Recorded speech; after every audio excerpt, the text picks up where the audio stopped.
ভিন রাজ্যে আলু রপ্তানি বন্ধ করতে জেলা প্রশাসনকে নির্দেশ কৃষি বিপণন মন্ত্রীর। বাংলায় আলুর দাম বাড়ার আশঙ্কার আগেই ভিন রাজ্যে আলু রপ্তানি বন্ধ করতে জেলা প্রশাসনকে নির্দেশ কৃষি বিপণন মন্ত্রীর। তার দাবি, আগে বাংলার মানুষ প্রয়োজন মতো আলু পাক, পরে অন্য রাজ্যে যাবে। ঘূর্ণিঝড় দানার ফলে বাংলায় পিছিয়ে গিয়েছে আলু চাষ। পর্যাপ্ত পরিমাণে আলু যাতে বাজারে যোগানে নজর রাজ্য সরকারের। রাজ্য সরকারের নির্দেশিকা অমান্য করে ভিন রাজ্যে আলু পাঠাচ্ছেন অসাধু ব্যবসায়ীরা। বুধবার বাংলা এবং ঝাড়খণ্ড সীমান্তবর্তী এলাকাগুলিতে নজরদারি কৃষি বিপণন মন্ত্রীর। বাংলার সাধারণ মানুষের কথা চিন্তা ভাবনা না করে অসাধু ব্যবসায়ীরা ভিন রাজ্যে আলু রপ্তানি করে দেওয়া হচ্ছে। বুধবার রাজ্যের বিভিন্ন বাজারে চন্দ্রমুখী আলু বিক্রি হয়েছে 35 থেকে 40 টাকা কেজি দরে।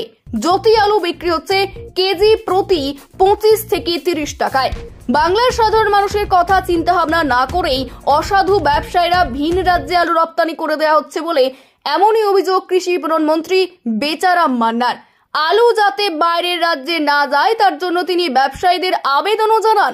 পাশাপাশি ঝাড়গ্রাম এবং মেদিনীপুরের জেলাশাসক ও পুলিশ সুপারদের নির্দেশ খতিয়ে দেখার জন্য। ঝাড়খণ্ড হয়ে উড়িষ্যার দিকে আলুর গাড়ি যাচ্ছে এরকম খবর ছিল। একবার চাক্ষুষ দেখতে এসেছিলাম যে বিষয়টা কী, তো আমরা দেখে গেলাম। এখানে হিজলি হয়ে এখানে সোনাঝুরি গ্রামে এসেছিলাম।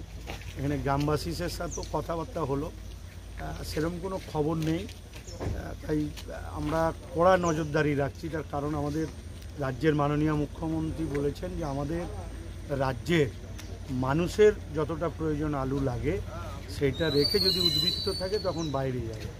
কিন্তু আমাদের যে আলু রয়েছে গত 2রা ডিসেম্বরের তথ্য অনুসারে আমাদের 6,02,000 মেট্রিক টন আলু আমাদের রয়েছে। আমাদের 45 দিন এই আলুকে চালাতে হবে।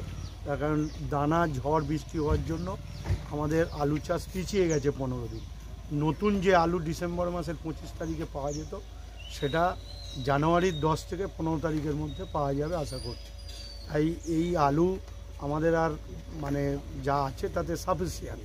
সেজন্য অসাধু কিছু ব্যবসায়ী তারা রাজ্যের মানুষের স্বার্থ না দেখে বিভিন্ন চোরা পথে তারা রাজ্যের বাইরে নিয়ে যাওয়ার চেষ্টা করছে। আমাদের প্রশাসন কড়া নজরদারির মধ্যে রাখা হয়েছে যাতে এই পথে কেউ আলু বাইরে না যেতে পারে। আমাদের পশ্চিম Medinipur DM SP, Jhargram DM SP অফিসাররা সকালেই সদা সতর্ক। আমিও কালকে রাত থেকে ঘুরছি এবং বর্ডারগুলো দেখে গেলাম।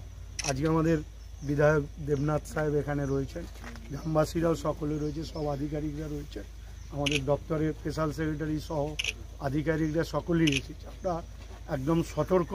আমাদের প্রথম কাজ হচ্ছে বাংলার মানুষের স্বার্থ দেখা।